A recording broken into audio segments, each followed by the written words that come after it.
بسم اللہ الرحمن الرحیم. ساری تعریفیں، تمام حمد و ثنا، سب مدحت ہیں خدائے بزرگ و برتر کے نام کہ جس کے قبضہ قدرت میں تمام جہانوں کے تمام نظام. درود و سلام سرکار دو عالم صلی اللہ علیہ وآلہ وسلم، ان کی آل اور ان کے اصحاب پر. شان رمضان میں خوش آمدید. شان رمضان کے شہر رمضان میں باغ رمضان سجا ہوا ہے الحمدللہ. اور آج اہلیان پاکستان انشاءاللہ اپنا 7واں روزہ افطار کریں گے. اب سے کچھ گھنٹوں کے بعد دنیا کے کئی ممالک میں آج 6واں روزہ بھی جاری ہوگا. یعنی ماہ مبارک کا پہلا ہفتہ اپنے اختتام کو پہنچ جائے گا. آج جناب قاری وحید ظفر قاسمی صاحب کی آواز سے تلاوت کلام پاک سے کرتے ہیں آج کی بزم کا آغاز. صورت آپ سب لوگوں کی سنی ہوئی، ہماری سنی ہوئی، اور واقعہ بھی سب کا سنا ہوا، لیکن کیا ہی شاندار، کیا ہی اہم، بلکہ اہم ترین واقعے کی طرف اشارہ کرتا ہے قرآن مجید کا یہ سورہ. تو آئیے سورہ فیل سے آج کی نشریات کا آغاز. اعوذ باللہ من الشیطان الرجیم.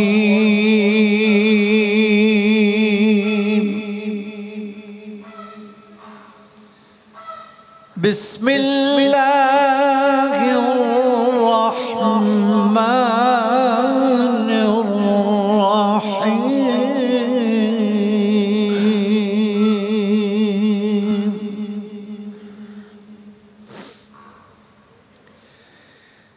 ألم تر كيف فعل ربك بأصحاب الفيل.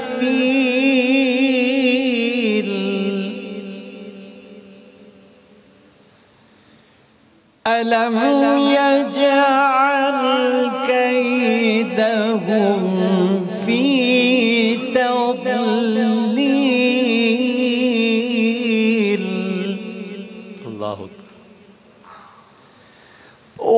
وأرسل عليهم طيرا أبابيل.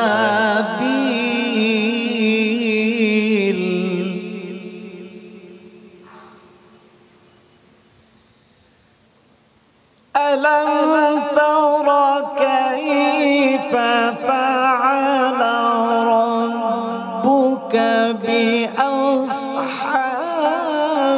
الفيل.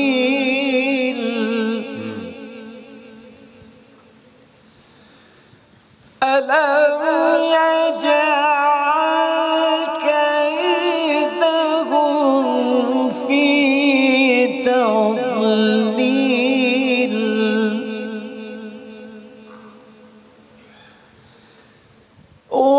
وأرسل عليهم طيرا أبابيل.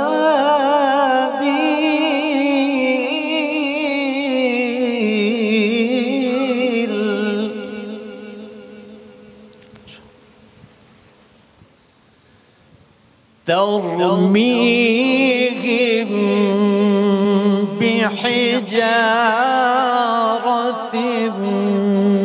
من سجيل.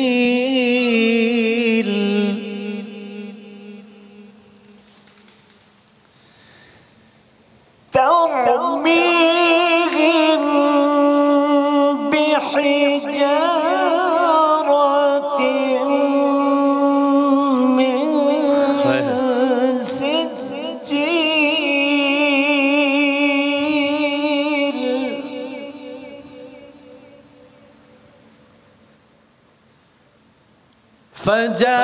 فجعلهم كعصف مأكول. شروع اللہ کے نام سے جو بڑا مہربان نہایت رحم کرنے والا ہے. تم نے دیکھا نہیں کہ تمہارے رب نے ہاتھی والوں کے ساتھ کیا کیا؟ کیا اس نے ان کی تدبیر کو اکارت نہیں کر دیا اور ان پر پرندوں کے جھنڈ بھیج دیے جو ان پر پکی ہوئی مٹی کے پتھر پھینک رہے تھے؟ پھر ان کا یہ حال کر دیا جیسے جانوروں کا کھایا ہوا بھوسا۔ صدق اللہ العظیم۔ جزاک اللہ۔ السلام علیکم ورحمۃ اللہ۔ وعلیکم السلام ورحمۃ اللہ وبرکاتہ۔ خیریت سے ہیں؟ امیدات بخیر؟ الحمدللہ الحمدللہ، آپ ٹھیک ہیں؟ الحمدللہ طبیعت ٹھیک ہے آپ کی؟ بہتر، مناسب، الحمدللہ بہت بہتر۔ اللہ تعالیٰ آپ کو صحت دے۔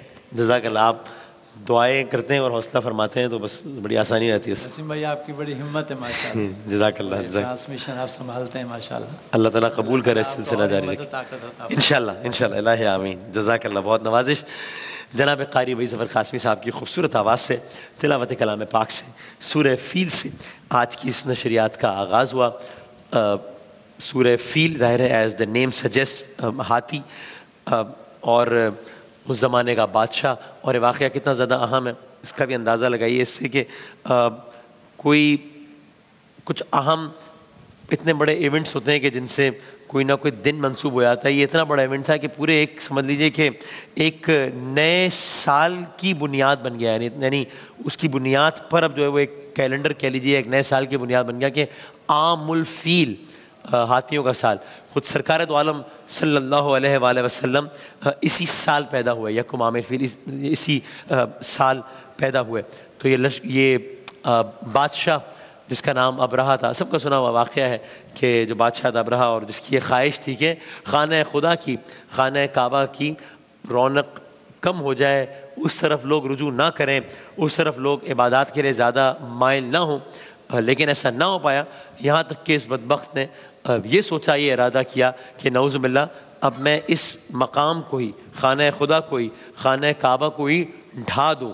اپنی طاقت پر، اپنی دولت پر، اپنے لشکر پر اتنا زیادہ اس کو روب تھا، مان تھا کہ اسے لگا کہ وہ یہ کام آرام سے کر جائے گا، اور اس کے لیے وہ نکلا، ہاتھیوں کا لشکر لے گیا۔ ہاتھی جو کہ ہوتا ہی اب طاقت کی علامت ہے۔ ایک کل ہی ہم بچوں کے سیگمنٹ میں کوئی بات کر رہے تھے تو یعنی اوسطاً 5-6 ہزار کے جی کا بھی یہ ایک جانور ہوتا ہے، 5-6 ہزار کلو گرام کا۔ کتنے ہی انسانوں کو 80-100 انسان ملائے تو اس ایک جانور کا وزن بنتا ہے، گویا کہہ لیجیے زمین کا سب سے وزنی جانور بڑا۔ اور پھر ان بھی ہاتھیوں کا ایک پورا لشکر لے کر یہ نکلا، اس یقین کے ساتھ کہ یہ اتنی بڑی فوج ہے میرے پاس، مسلح فوج ہے، اتنی بڑی طاقت ہے، اتنے سارے لوگ ہیں، اور پھر یہ ہاتھیوں کا لشکر ہے، تو میرے لیے تو یہ کام کر جانا، اس خانہ خدا کو ڈھانا، نعوذ باللہ، یہ تو کوئی مسئلہ ہی نہیں ہوگا۔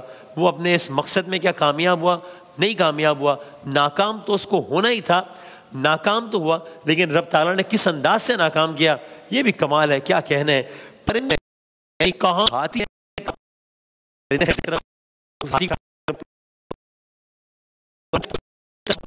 کمپیریزن نہیں ہے کہ ہاتھی اور یہ پرندے، لیکن پرندوں نے بھی، جب وہ پرندہ اٹ سیلف اتنا چھوٹا ہے تو اس کی چونچ کا سائز ہے اس سے بھی چھوٹا ہوگا، اور اس کی چونچ میں آنے والا جو پتھر ہے، کنکر یا پتھر نما کوئی چیز کہہ لیں ان دس کیس، وہ تو اس سے بھی چھوٹا ہوگا۔ وہی ہتھیار ثابت ہوا ہاتھی کے مقابلے میں چھوٹے سے پرندے کی چھوٹی سی چونچ میں موجود چھوٹا سا جو پتھر تھا یا کنکر تھا یا پتھر نما چیز تھی، وہی ہتھیار ثابت ہوا۔ اور قرآن کریم کے الفاظ میں ان کا کیا حل ہوا؟ پرندوں کے، وہاں ہاتھیوں کا لشکر تھا، یہاں پرندوں کے جھنڈ بھیج دیے۔ پھر انہوں نے کیا جو ان پر پکی ہوئی مٹی کے پتھر پھینک رہے تھے، اور پھر اس لشکر کو تباہ تو کر دیا انہوں نے، لیکن کس طرح تباہ کیا یہ خود قرآن کریم نے بتایا، مثال دے کر بتایا کہ ان ہاتھیوں کے لشکر کا حال کیا ہوا۔ آخری آیت ہے سورہ کی، پھر ان کا یہ حال کر دیا جیسے جانوروں کا کھایا ہوا بھوسا۔ ہاتھیوں کا طاقتور لشکر، جانوروں کا کھایا ہوا بھوسا۔